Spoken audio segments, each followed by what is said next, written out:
Le gouvernement a assoupli les mesures sur les exportations vers le Niger. Le gouvernement béninois prend de nouvelles décisions sur les relations entre le Niger et le Bénin. Ça, c'est la direction générale des douanes qui a sorti donc une note de service adressée à plusieurs directions, également aux frontières, aux services au niveau des frontières entre le Bénin et le Niger. On ne va pas pouvoir donner lecture de toute la note, mais il faut noter que, je vais vous lire une partie. On dit ainsi donc dans le cadre de la mise en œuvre des consignes préalablement données sur l'interdiction de sortie des produits vivriers du territoire national et le passage des personnes par nos frontières avec le Niger, vous êtes enjoint à observer scrupuleusement les instructions ci-après. Je vais donner quelques-unes de ces instructions et puis je vais vous poser ma question. Alors, autoriser librement la sortie des produits importés à destination du Niger, notamment le riz, les conserves et l'huile. Ça, c'est la première disposition. Deuxième disposition, maintenir strictement l'interdiction de sortie de tous les produits vivriers cultivés au Bénin, tels que le maïs, le mil et le sorgho. Après, autoriser une sortie de tous les autres produits ne faisant pas partie de la liste des produits vivriers béninois interdits. Après, autoriser la libre circulation des personnes dans les deux sens surtout, et aussi autoriser l'entrée des produits en provenance du Niger. On va s'arrêter là. Alors, selon cette note, moi je veux comprendre une chose très clairement, parlons terre à terre. Est-ce que la frontière est ouverte ou pas, Gabin? Oui, on peut dire que les frontières entre le Bénin et le Niger sont ouvertes de nouveau. C'est ce qu'on peut dire parce que déjà, aujourd'hui, si on permet à ce qu'il y ait des interactions entre les deux pays, c'est-à-dire qu'il y ait libre circulation des personnes et aussi libre circulation des biens, ça veut dire que véritablement il y a ouverture des frontières, même si on peut dire ouverture officieuse des frontières entre les deux pays, puisque aujourd'hui, ce qui marque la fermeture des frontières, c'est l'imbroglio, l'embargo marqué par rapport à la libre circulation des personnes et des biens. Mais aujourd'hui, si on permet à ce que les gens circulent, vont d'une frontière à l'autre, dans les deux sens, je pense qu'on peut dire que les frontières sont ouvertes. Aujourd'hui, est-ce que le Bénin a ouvert ses frontières? Bon, mais on ne sait pas ce qu'il en est du côté du Niger pour le moment. Si le Bénin a ouvert ses frontières, que bon, les gens s'arrêtent juste au niveau des frontières du Bénin, je ne suis pas sûr que on peut parler d'ouverture de frontières. Ça veut dire que si les gens traversent les frontières du Bénin, ils vont au Niger. Ça veut dire que les deux pays se sont entendus et du moins ont ouvert officieusement les frontières. Et si c'était le cas, qu'est-ce qu'on attendrait pour l'officialiser? Bon, vous savez, il y a des relations diplomatiques et peut-être qu'il y a encore des choses à régler entre les deux pays parce que le Bénin et le Niger ont connu quand même des brouilles assez longtemps. Donc, il y a probablement des choses à gérer. Peut-être qu'il y a encore des garanties à donner. Je pense que le Bénin est aujourd'hui en train de donner d'énormes garanties. Cet acte que le gouvernement béninois a posé par le biais de cette douane, il faut dire que c'est un acte d'amour et de fraternité envers le Niger parce que non seulement ça profite aux importateurs nigériens, mais aussi ça profite aux populations qui vont pouvoir acheter le riz et autres là, le riz, les boîtes de conserve et autres.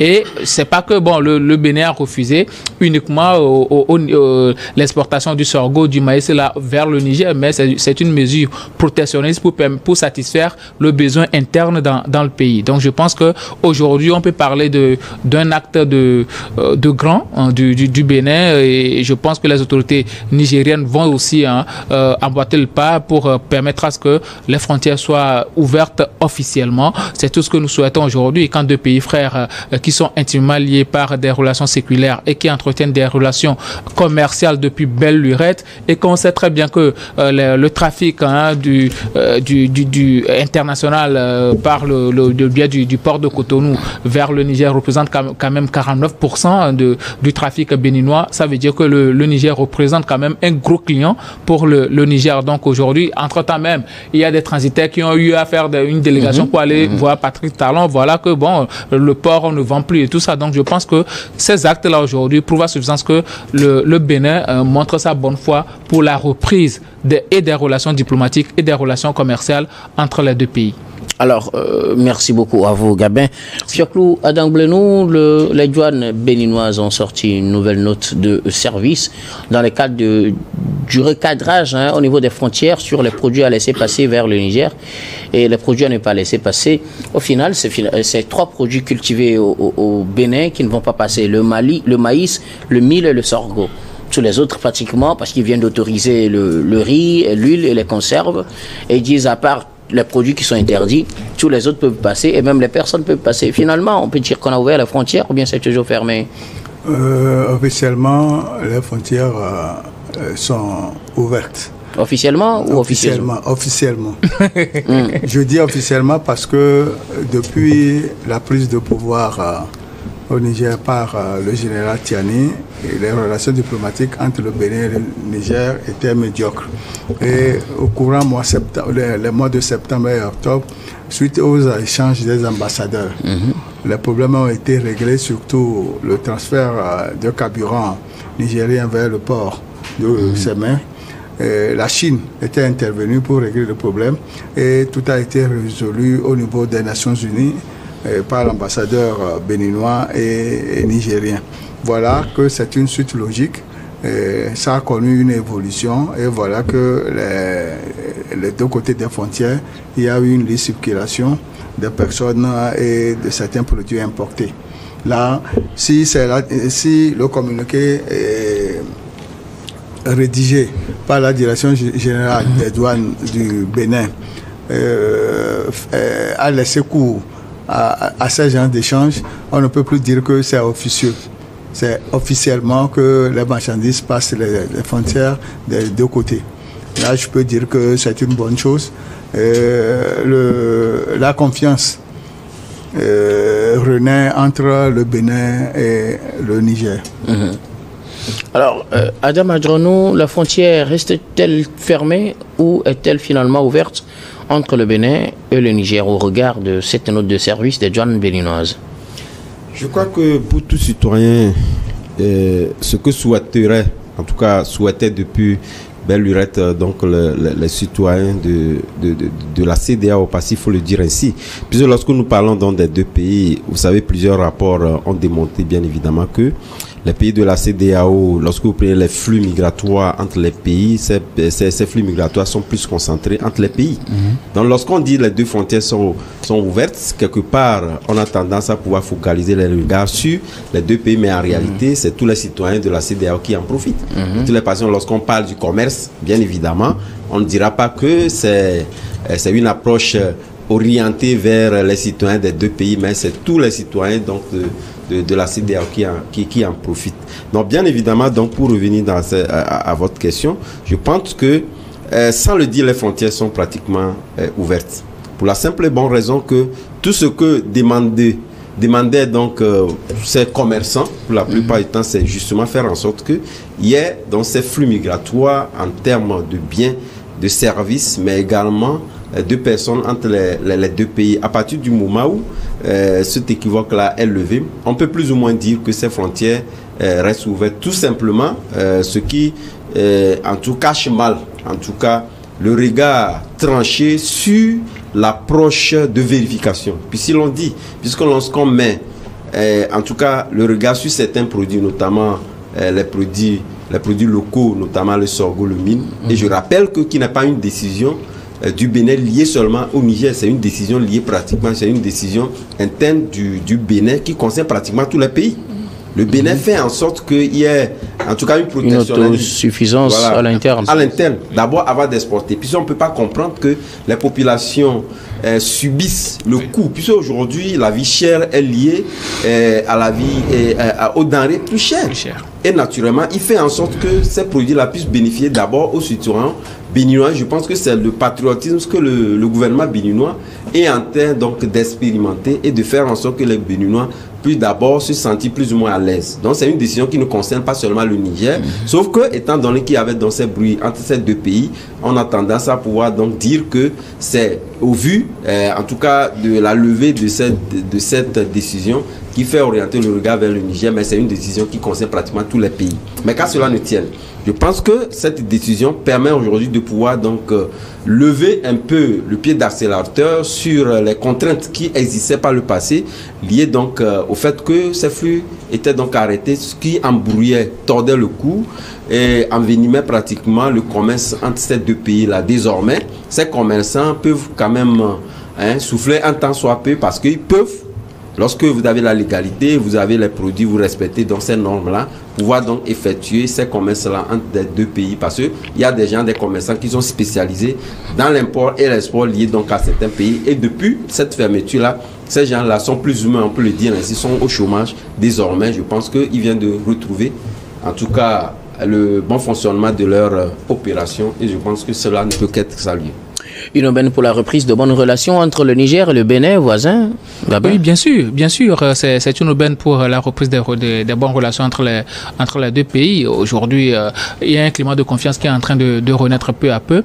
Quand les autorités nigériennes permettent à ce que les camions burkinabés, les camions béninois plutôt, puissent venir tranquillement chez eux. Mais il faut dire aussi que le Bénin a quand même promis de renforcer quand même la sécurité au niveau des embarcations pour intercepter un éventuel transport des matériaux qui pourront servir à des groupes terroristes. Ça veut dire que le Bénin s'est engagé quand même dans une prise de mesures sécuritaires pour pouvoir arriver à créer ce climat de confiance-là avec le Niger, ce que le Niger a toujours reproché au Bénin. Ça fait déjà plusieurs moments, déjà pratiquement 6 mois après la visite du président Nicéphore Soglo et Aïbonné au Bénin. Même avant, la traversée de la frontière avait été interdite par la traversée des fleuves avait été interdite par le Bénin. Mais depuis cette visite-là, on avait permis cela. Ça veut dire qu'il y a un amoncellement des mesures pour pouvoir retrouver la quiétude entre les deux pays. Ce qui posait problème avant, c'était quand même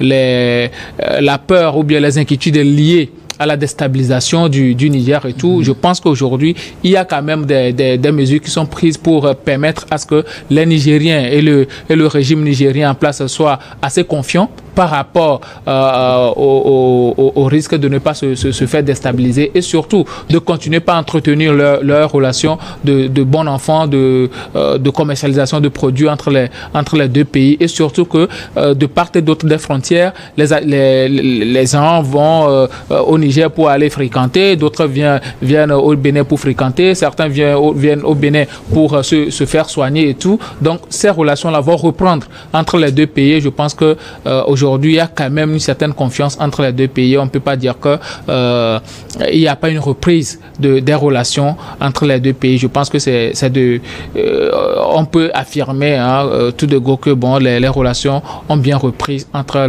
les deux pays. Les relations reprennent-elles bien donc entre le Bénin et le Niger? Et si oui, pourquoi ne pas l'officialiser, Fioclou?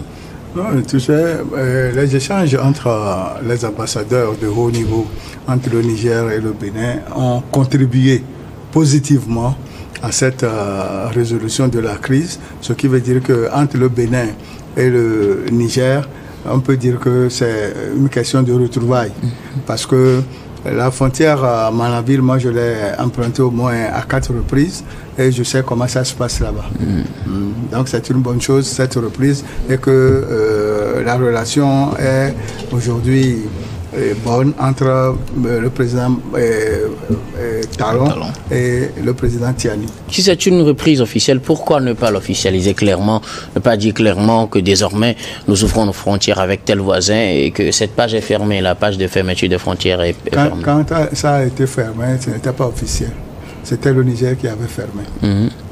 Oui, le Bénin aussi. Le Bénin aussi après a fermé. Oui, mais vous savez, quand il y avait eu ce coup d'État le 26 juillet 2023, il y a les pays de la CEDEAO qui sont montés au créneau et qui ont entraîné la fermeture des frontières et le Niger à ce niveau a fortifié sa frontière pour empêcher que des éléments armés n'entrent sur son territoire national. Et peu à peu,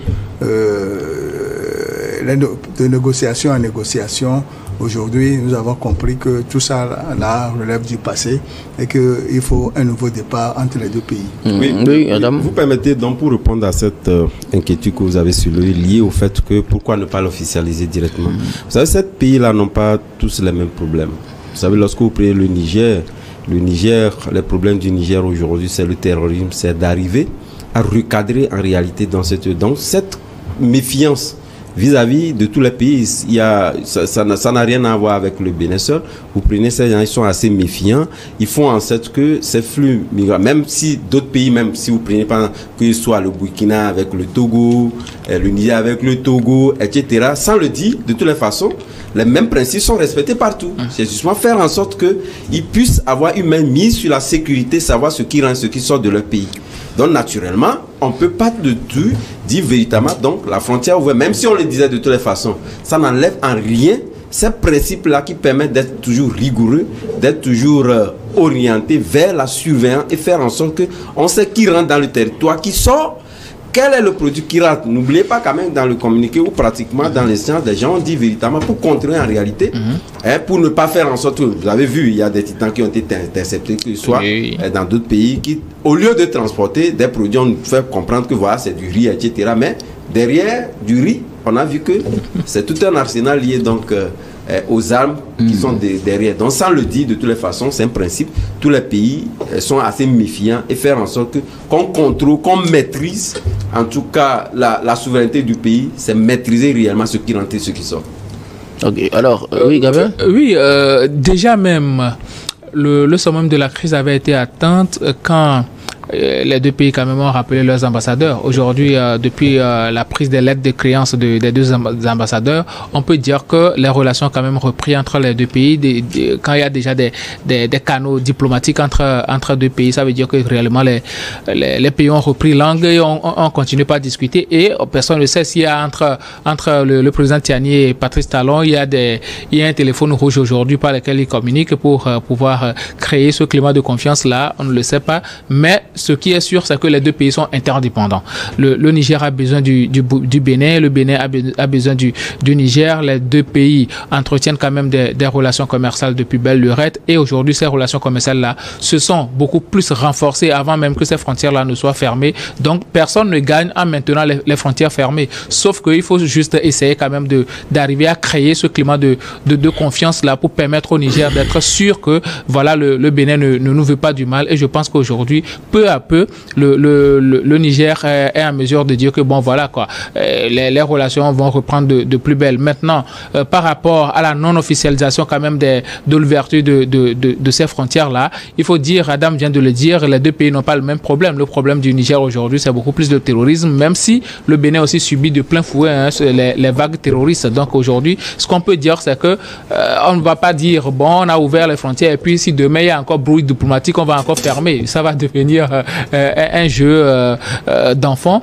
Donc mieux vaut maintenir cela officieusement en attendant de renforcer les relations diplomatiques amicales et fraternelles entre les deux pays avant d'officialiser l'ouverture de ces frontières. Alors est-ce que c'est possible que le Niger dise de son côté on n'est pas encore prêt, on n'a pas encore donné le hockey pour ouvrir les frontières parce qu'il n'y a pas encore cette confiance au plan sécuritaire avec le Bénin? Oui, c'est possible aussi. C'est possible aussi. S'ils ne sont pas encore totalement rassurés à 100%, ils peuvent le dire que bon, voilà, pour le moment, ils ne sont pas rassurés. Il y a encore, on craint encore des risques de déstabilisation de la part du Bénin. Maintenant, comment faire pour arriver à rassurer le Niger à 100%? C'est ça aussi le problème. Mais je pense que au niveau où c'est arrivé actuellement, où les Nigériens peuvent aller au Bénin et les Béninois peuvent aller au Niger sans problème, je pense qu'ils ont déjà atteint 98% de la reprise de leurs relations et je pense qu'ils ont fait quand même primer l'intérêt des populations par rapport aux intérêts égoïstes. Je pense que c'est ce qu'il faut pour des hommes d'État. Oui, le problème même qui était la base de ce durcissement des autorités nigériennes est celui il a été dit que le gouvernement béninois abritait une base de terroristes. Et après vérification, il s'est avéré que tout ça là est faux. C'est ça qui a ramené la confiance auprès des autorités nigériennes. Est-ce qu'ils ont vérifié, qu'ils ont dit que c'est faux? Le Bénin n'a jamais dit qu'il a une base, le Bénin n'a jamais accepté. Après, le Niger aussi n'est plus venu dire, bon, on avait menti dans le compte de nos amis béninois. Donc, alors, sur quoi vous basez-vous pour dire que après vérification, ça s'est avéré faux? En fait, c'est ce que je veux savoir, puisqu'il n'y a pas eu de communication officielle autour. Il faut dire que dans les relations diplomatiques, on ne dit pas tout. On ne dit pas tout. Même si on critique son voisin. Même si on critique son voisin. Moi, à ma connaissance, je sais qu'il y a eu des négociations, des vérifications, et tout est avéré faux. Okay. Et c'est ça qui a permis cette ouverture au niveau des autorités nigériennes. Aujourd'hui, comme l'a dit Gabin, les égos, l'égoïsme entre les peuples et les chefs d'État, ce n'est pas ça qui importe la population. Pour la population, c'est vivre décemment, manger, voyager comme cela se doit. Quand on avait montré entre-temps la longue colonne des camions qui devaient se rendre au Niger, de la frontière Manaville jusqu'à Parakou, et que les denrées qui étaient dans ces véhicules sont périmées, c'est à la défaveur de qui? Des transporteurs béninois. Et c'est pour cette raison qu'ils se sont organisés pour aller rencontrer le président Talon et négocier afin que cette affaire-là soit résolue. Et en plus, 2 anciens présidents béninois se sont rendus au Niger pour la même chose, la même cause. Et le résultat est là aujourd'hui. Ce qui veut dire que les deux leaders béninois et nigériens ont compris que le mal est partout, mais avec la solidarité des deux peuples et des deux dirigeants, ça peut aller. Et voilà que la voie est ouverte. Moi, je ne peux que leur jeter des fleurs parce qu'ils se sont compris et l'embrouille n'est plus. Alors, Gabin, Adam? Oui, ce qui fait faire remarquer en réalité, c'est justement cette position intransigeante qu'avait démontré en tout cas le Niger vis-à-vis du Bénin qui avait entre-temps laissé ses frontières ouvertes. Ça voudrait dire quand même qu'avec ce désescalade, la sérénité est revenue et le Niger a compris, en tout cas compte tenu des gages d'assurance émis par le Bénin, parce qu'il faut le dire également, vous n'êtes pas sans savoir qu'entre-temps, il y avait également l'ambassadeur du Niger qui avait donc été accrédité, qui est un point assez essentiel dans cette description. Alors,